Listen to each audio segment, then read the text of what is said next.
Hey guys, this is Kenton with Destiny Makers. This is a recap video for our Way of the Force Progressive Sealed League. We had event number 5 out of our 6 event series, leaving just one more event left. This week we only had 5 players again. One of the players that had been attending was not able to make it. The unfortunate thing is that creates a bye round. But one of the things that we did to help alleviate the importance of buys was we gave less points for a bye versus a win. And then also losses having a point value as well, so it makes those buys not quite as important, I believe, by doing that and helping offset it. My performance this time around was great. I really had a very efficient night of using my Cassian, my Arinda Price, and my Anakin with the long-term plan deck. I was able to get long-term plan with 2 resources on it before I really started resolving it. I did again focus on mill because it just, with the pod racer out, which I got out every round or every game, and then Cassian's ability and the discard sides on Arinda, Cassian, and Anakin and the pod racer. It just makes it really easy to get those cards out of hand. I was able to, game 1, actually use long-term plan with Anakin's pod racer to discard 4 cards from my opponent's hand on 3 different rounds, which really just prevented him from doing what he needed to do, especially since he was running a DJ deck. And so his focus was really on trying to get my dice removed. So by removing all his removal cards, it made his deck not as efficient.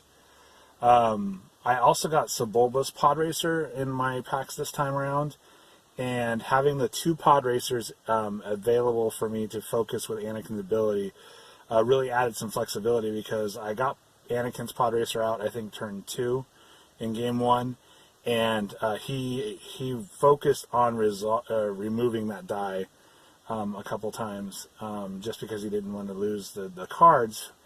And so by getting Sebulba's Pod Racer out, it then allowed me the opportunity to flip either one of those to a discard. And then he had to choose, do I remove Sebulba's Pod Racer that's going to discard me for 3 with the long-term plan, or do I remove Anakin's Pod Racer before it's even flipped to try to get rid of it so that it can't be turned to a 4 discard. On one of those rounds, I had flipped Sebulba's over. He removed it. I was able to get Arinda's Price special. He had control of the battlefield, I believe, at that point, and so when I resolved her special, it just flipped Anakin's Pod Racer over to a discard, and then I resolved that, doing 4, and then was able to do 4 in the next turn. So that game won by a mill. I could have...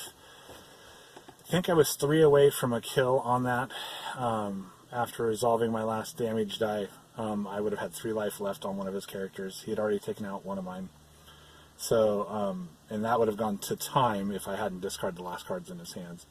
So I chose to go with the discard route, because at that point in time it was either go to time, have to do a tiebreaker, or just get rid of his cards and claim the battlefield. So that's what I did. Game 2, very similar. I was able to get Anakin's Pod Racer out relatively early. I think that game I got Sebulba's Pod Racer out first, then Anakin's, and I was able to get that long-term plan up again. I was focused more on damage on that particular round, or game, sorry, that particular game. Able to get Rex's Blaster out again early to help encourage that speed. And I believe that one I actually won on damage, because I resolved a 4 indirect. He didn't realize that I had a 2 indirect on Rex's Blasters, and then a 2 indirect for a resource on my Sebulba's Pod Racer, and I hadn't used my long-term plan, so I resolved the 2 indirect for a buck as a 4 indirect, which removed the 2 shields he had left on Fifth Brother, I believe, and then he killed off I believe it was price at that point, and then I was able to resolve that other 2 indirect because that was all I had left on Fifth Brother for the kill. Game 3 was another mill victory. Again, I got enough. I think the last round he only had 3 cards left in his hand. I had long-term plan out, and I had already used it that turn. So I think he felt a little bit safer, but I actually wound up rolling out a discard on Anakin and a discard on one of the pod racers.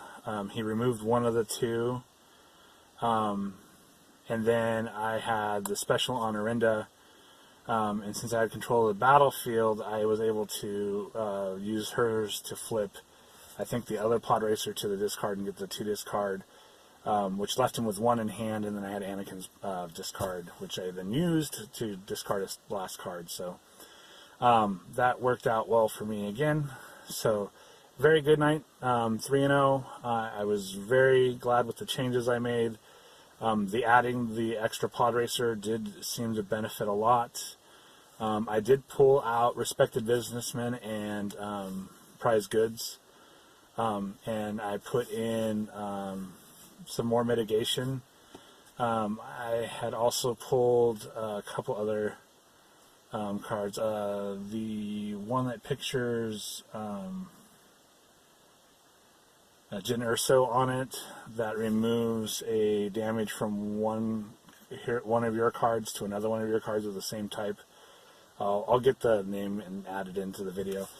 But I wasn't getting a lot of success with that one, and so I pulled that, and I think I put in Sebulbas for that. I put in a Way of the Light for some more removal, and then I also got a Reconstruct, a second one, and so just in case I had to discard any of my vehicles or I lost them, I wanted to be able to get those back out because those pod racers are really important, and so I had 2 of those in the deck. So I think it worked really well. I will be interested to see what happens next week with my openings and what I can add or modify.